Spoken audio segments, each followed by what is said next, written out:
Militatzen dabil orain dela 10 urtetik, baina drag beti egon da hutsune bat, nire feminitatea ateratzeko edo beste hori, beldur hori, naiz eta 10 urte egon militatzen, beti egon naiz beldur hori normatik ateratzeko, ez?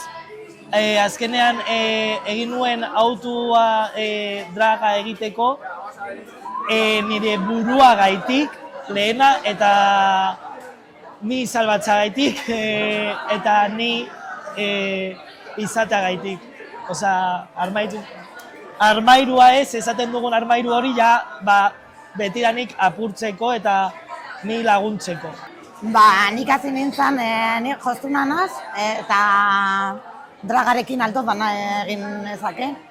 Eta niretzako bebai izan da, zauri asko sendatzeko balio izan induzta. Niretzat izan da, zuzaren moduan barrerarik gabe izatea. Azkenean, zerotik hasten zara pertsona bat egiten, baina azkenean egiten ari zarena da zure barruan dagoen pertsona ateratzen.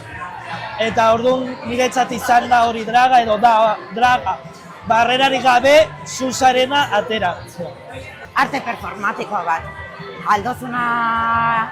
Nahi dozuna egin berarekin eta politikoa da, egiten dozuna da generoarekin eta sozietatea ematen dizun norma guztiekin nahi dozuna egitea.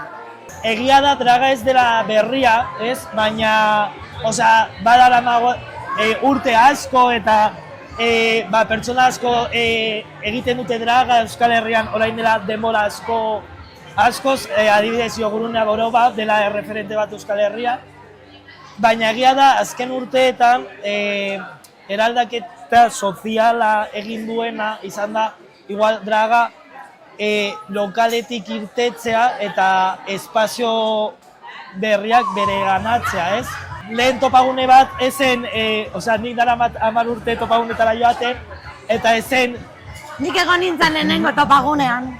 Bai, eta hori ezen pentsatzen ez drag bat egotea hemen, eta orain dela uste dut 3 urte daramatela dragak etortzen naizunera, eta eraldaketa hori egiten, eta ez bakarrik topagunetan, baizik eta ere txosnagunetan. Nik uste dut ez dela izan Euskal Herrian soilik, ez da mundu osoan zehar urte bat. Igual oso mediatikoa egin dalako, baina bai orain gero eta gehiago ikusten dela, eta gero eta jende gehiago ausartzen dela itzen.